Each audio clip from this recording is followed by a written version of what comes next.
Selling your real estate property is no walk in the park, but it does not need to be nearly as difficult as most people make it out to be. Sure, there are a lot of forms and documents that are required, but even with so many factors to consider, a real estate purchase agreement can be made easy with the right assistance. As long as the buyer and seller agree, the process should be smooth if all the required parameters are met. If you're feeling weighed down by the requirements of your real estate purchase agreement, you're in the right place. DoorLoop is your one-stop shop for all things real estate.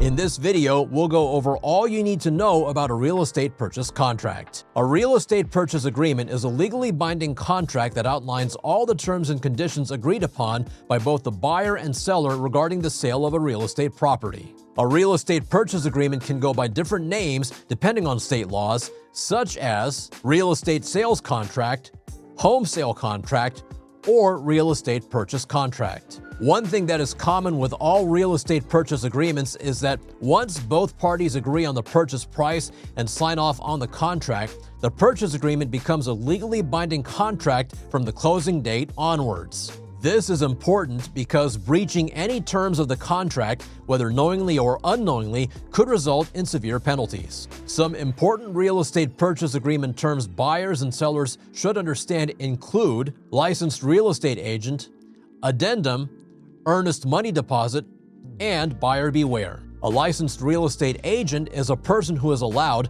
by the state where they operate to oversee the sale and purchase of real property after having completed the necessary courses and passing the mandatory state exam. An addendum is any additional form that's attached to the original copy of the real estate purchase agreement. To prove to the seller that they are serious about purchasing the property, a buyer may be required to make an earnest money deposit as part of the purchase agreement. And in states where the buyer beware way of conducting real estate transactions is used, it means the seller is under no obligation to reveal certain issues regarding the property's condition. This is also commonly referred to as caveat emptor, meaning the buyer agrees to buy the property as is. Another important real estate purchase agreement term is contingencies. If any clause is included in the real estate purchase agreement that specifies a requirement or action that needs to be met for the purchase agreement to be considered legally binding, this is referred to as a contingency. In most states, it's normal for real estate purchase agreements to come with the following items attached or included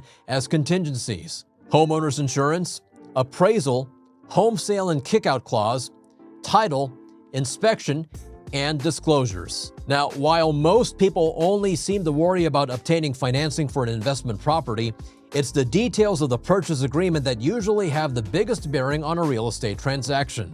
Because of this, it's important to make sure the buyer and seller both include all the important aspects of the real estate transaction, such as the following: personal details of both parties involved in the transaction, such as names, addresses, phone numbers, and emails, a complete property description, such as the one available at the county recorder's office detailing the location, ownership, fixtures, improvements, privileges, and appurtenances associated with real estate, clearly stated and agreed upon purchase price, as well as the required down payment and earnest money deposit, the terms of financing the home sale transaction, as well as any third-party financing addendums that the seller may need to be made aware of, a title policy at the seller's expense that will be issued to the buyer to guarantee that the ownership of the property, as well as other issues with liens and loans, is exactly as stipulated in the real estate purchase contract, a survey of the property inspected at the seller's expense, which is issued to the buyer and the title company handling the transaction,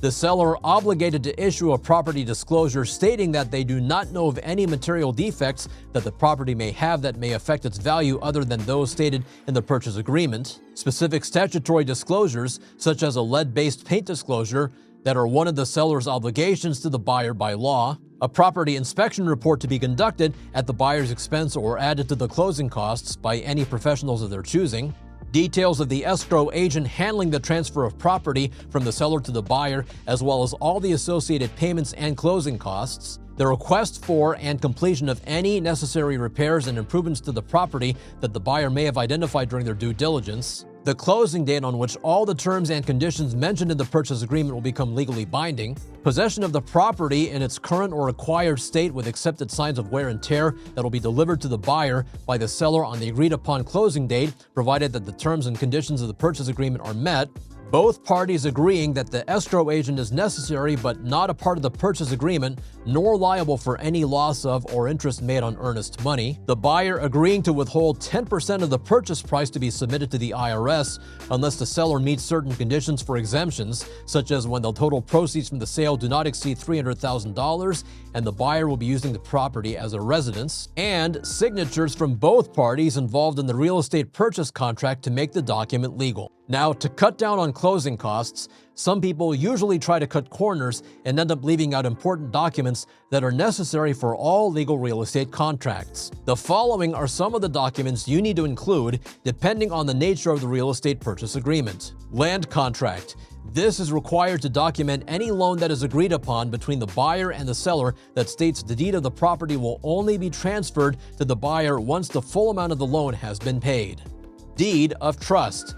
This is required when the property is transferred to a trusted third party, such as an escrow agent, to hold in trust until the loan has been paid off. Warranty deed.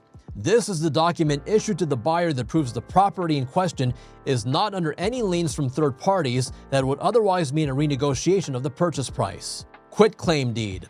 A quitclaim deed is used when transferring the title of a property to another person even though there are no title warranties. Once a real estate contract has been signed by both parties involved and is handed over to the escrow agent overseeing the transaction, it's very difficult for either party to back out of the agreement after the closing date has passed. However, life sometimes leaves very few options to choose from in certain situations, and as such, you may find yourself wanting to back out of a purchase agreement. The following are common reasons for terminating a real estate purchase agreement: failure to pay a deposit, by mutual agreement, material defects found during the inspection period, failure to obtain financing, and cancellation during the inspection period.